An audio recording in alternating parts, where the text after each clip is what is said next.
Welcome to 3.8. We're going to look at writing equations of functions. So our learning target is just, like it sounds, writing an equation of a function from its graph.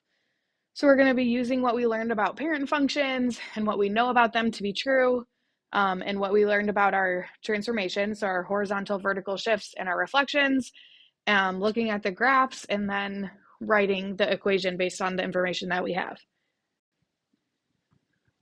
Okay, so first thing we have to do when we see a graph like this is to determine the parent function, just like we did before.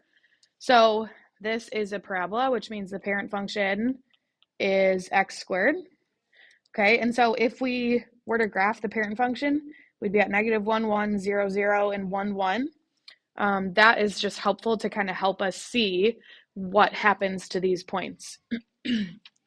So it doesn't look like I have a reflection at all because it's still opening up, but I did shift, it appears left and down. So if I count my shifts, I'm going to just look at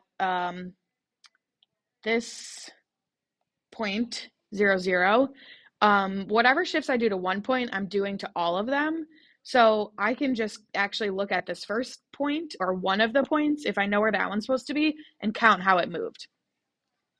So that point is now right here on this graph.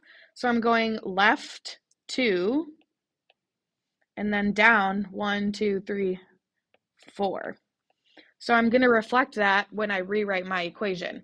So the actual equation of this graph would be x plus 2 squared.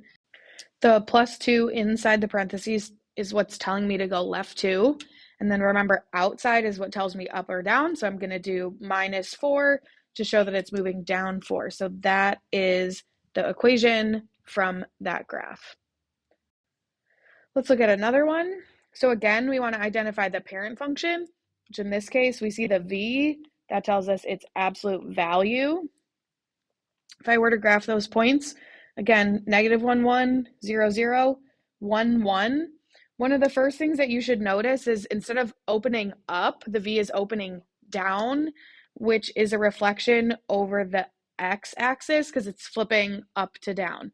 So that x-axis reflection is one of the things that's taking place. Okay, and then again, I'm going to highlight one point. So let's look at this point. That's the point of my v. So that is now right here. So I'm moving to the left 1, and then I'm moving up 1, 2, 3. So I need to now write an equation that is going to reflect all 3 of those transformations. So let's start with f of x equals my reflection, so negative x plus 1. The x plus 1 on the inside tells me left 1. This negative sign on the outside is what tells me I'm going to reflect over the x-axis. And then I'm going up 3, so I'm going to add a plus 3 on the outside. So negative absolute value of x plus 1 plus 3 is going to get me that equation.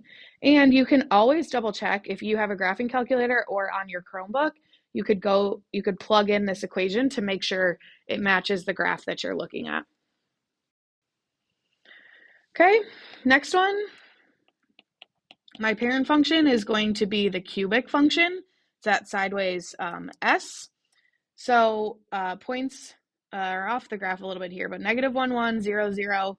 Sorry, negative 1, negative 1, 0, 0, and 1, 1.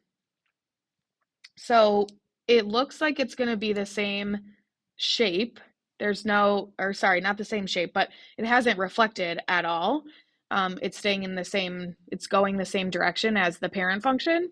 So I just have to look at the shifts. So again, I'm going to take this middle point, and that is supposed to be right there. So I'm going to count. It looks like I'm moving right 3 and then up 2.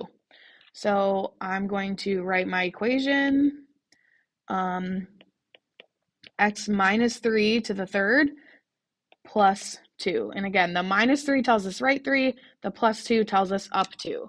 And if we were to look at where this point, so if I wanted to check, another way I could check, I take this point and I perform those translations. So right 3, 1, 2, 3, up 2 is exactly where it's supposed to be. Okay, last one. This, of course, is our square root function. So we're supposed to have a 0, 0, a 1, 1, and a 4, 2, which would be somewhere out here. So the first thing that you should notice is that instead of going off to the right, we're going to the left, which means that there was a reflection across the y-axis. So let's write that down first. Then, again, I have to just figure out, do I have any shifts happening? Am I moving right, left, up, or down? Which, of course, if I look at this point, it's now up here. So it didn't move right or left at all, but it did go up 2. Okay, and so again, if we wanted to verify this, if I look at this point that's at 1, 1, if I first reflected over the y-axis, I end up at negative 1, 1, and then I go up 2, yeah, that's exactly where I'm supposed to be. So it looks like we have our shifts right. So now we just have to write our equation. So I have f of x equals the square root of negative x, because that negative inside is what shows me that I have a reflection over the y-axis, and then I'm going up 2, so I have a plus 2 on the outside. Let me rewrite that so you can see it a little better. Plus 2. So that is your final equation. Okay, so that is writing functions given the graph.